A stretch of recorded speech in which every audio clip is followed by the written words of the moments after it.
Всем привет! Добро пожаловать на канал eSport Battle. Меня зовут Андрей Орловский, и это пятый обзор на Weekend Лигу. Поехали! На прошлых выходных Weekend Лига не имела большой спрос среди наших игроков, но все же 7 человек ее отыграли. Давайте ознакомимся с их результатами. Сегодня наш список открывает Like and Dust. На его счету 16 побед, и это его первая Weekend Лига в этой фифе. Давайте ознакомимся с его составом. В составе мы видим бюджетную АПЛ, в которой, как мне кажется, нужно заменить лишь Чилвелла и Аспиликуэту. Теперь скромный, который остановился на 19 победах. Он решил ничего не менять, что есть весьма логично, ведь состав и так очень хорош. 20 побед на прошлых выходных добился Руслан. Множество изменений мы видим в команде у Руслана, и мне кажется, что здесь нет весомых причин что-то менять. На 23 победах остановился Санечек. Мы видим просто космический состав, и я считаю, что на следующей неделе эти парни не подведут Санечка, а о изменениях можно пока и не думать. Такого же результата, а именно 23 побед, добился на этой неделе Край. Много позиций он улучшил в сравнении с прошлыми выходными, но больше всего в глаза бросается красный Канте, который упал ему за обмен. Повторил свой прошлый результат Шелито и взял 26 побед. Состав, как вы видите, также не изменился, и мне кажется, в ближайшее время он в изменениях не нуждается. Лучший и единственный на этой неделе, кому покорилась отметка в 27 побед – Феникс. Его результат составил 28 побед, а состав выглядит следующим образом. Мы можем наблюдать одного нового игрока в лице Руда Гуллета, который заменил Эссиена. А теперь вашему вниманию самый интересный матч Феникса в этой Weekend Лиге.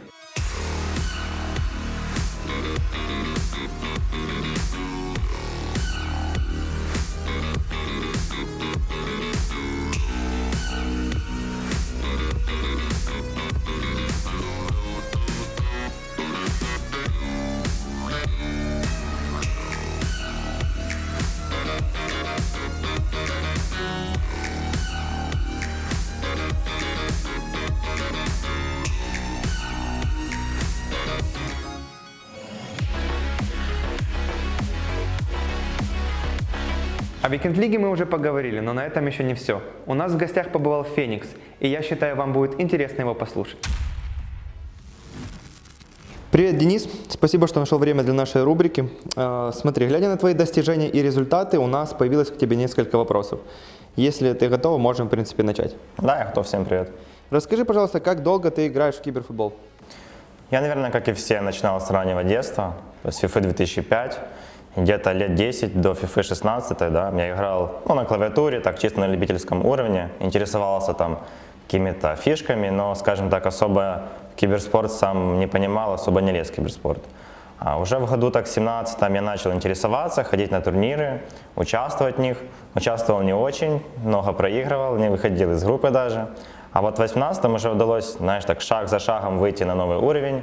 Я уже начал немножко там занимать призовые места на турнирах, а в 19-м уже выиграл, получается, чемпионат Украины, сделал свои первые 30-0, ну и, скажем так, двигаемся дальше после этого. Да, супер. А скажи, пожалуйста, сколько времени в неделю ты в среднем уделяешь своим тренировкам? Ну, в основном очень много, где-то 40 часов в будние дни, то есть 40 часов в 5 дней.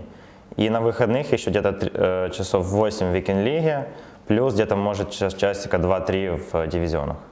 Угу. То есть в общей сложности это 40 часов будние дни и где-то часов 15 набирается за выходные, Так, да? да. Скажи еще, пожалуйста, что помогло тебе добиться вот такого уровня? Возможно, это регулярная практика и то, что ты этому уделяешь слишком много времени, или, быть может, ты посещал какие-то курсы или смотрел какие-то там онлайн-уроки? Ну, скажем так, в первую очередь это мотивация всегда. То есть человек, который хочет, он найдет ресурсы, как, скажем так, спрогрессировать. А в свое время я очень много уделял внимания YouTube-роликам, туториалам, обучающим видосам. То есть, да, это занимало немножко времени, то есть нужно было понять, как это работает, потом попрактиковаться. Самую значимую часть моего, скажем так, прогресса сыграли турниры.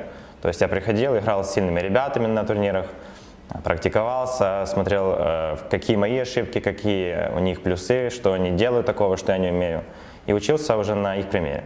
Нам стало известно, что ты преподаешь в Академии eSport Battle. Скажи, пожалуйста, по какому принципу вообще проходят твои занятия и для игроков какого уровня они предназначены? Ну, как я уже и сказал, то есть в свое время, да, когда я вот начинал свою карьеру, вот если была бы такая организация, как eSports Battle Academy, то я бы, скажем так, сократил бы свое время обучения, я бы быстрее учился бы новым фишкам. То есть если бы у меня возникали вопросы, я бы не искал бы их там, да, по 2-3 дня в интернете, а я бы сразу получал бы на них ответ. В академии у нас занятия происходят каким образом? В первую очередь мы играем товарищеский матч, 1 или 2, если надо. Определяем уровень моего ученика, находим его слабые стороны, потом я их озвучиваю ему, то есть у тебя проблемы, например, в защите или в атаке. И он уже сам выбирает, что именно он хочет улучшить в первую очередь. И мы работаем по какому принципу? Если он хочет улучшить атаку, мы работаем над финтами, над ударами, пасами, прострелами, как он пожелает. А потом уже дорабатываем все, скажем так, остальные нюансы. Также занятие может происходить в каком ключе? Если ученик сам желает какие-то вещи узнать, какие-то вопросы есть, мы можем уделить чисто занятия под его вопросы. То есть не по моей программе работать, а по программе, которую хочет узнать ученик. Ну и напоследок поделись с нами лучшим своим результатом. Вот ты говоришь, что ты в прошлом году, в 2019, выиграл чемпионат Украины. Помимо этого, были ли еще какие-то достижения? А если нет, то расскажи конкретно вот об этом случае и вот о том, как ты до этого дошел. Ну, в 2018 году я вышел, скажем так, на свой неплохой уровень. То есть я первый раз сделал 27 побед в Викинг-лиге. Участвовал в разных турнирах, занимал призовые места, там и на Asus Rock Cup, много их было в тот год. А в 2019 году вот уже начал полноценную подготовку до сезона, много тренировался, брал перед турниром Nivea Cup, то есть перед чемпионатом Украины брал 3 выходных, сидел, очень много играл теоретических игр с проигроками, тренировался, удалось там выиграть турнир. После этого я, получается, получил, по-моему, 200 очков Global Point'ов, это, скажем, такой есть общий ранг мировой, где есть все проигроки. И благодаря этому я попал в топ-64 мира по итогам целого года. Забрал, по-моему, $2000 за это, потому что был коронавирус и турниров не было, и как компенсация всем дали призовые.